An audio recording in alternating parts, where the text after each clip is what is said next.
In this tutorial I'm gonna teach you how to automatically make one object bigger as the other one gets smaller. You can download this project file in the description down below. Making a new tutorial for each day of the year, day 46 of 365. I already have two layers here, this circle and this square. To make this work, we have to paste a expression that you will find in the link in the description. So go here.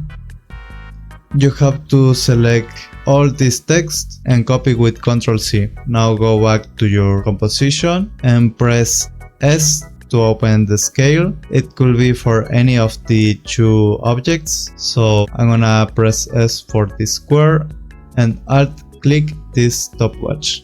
Now paste here the expression with Ctrl+V. Let's expand this a little bit. And we have to simply select this text here on quotation marks, and we have to type the name of the other layer. In my case is circle. So I'm gonna type circle. You can see the layer is there and hit enter.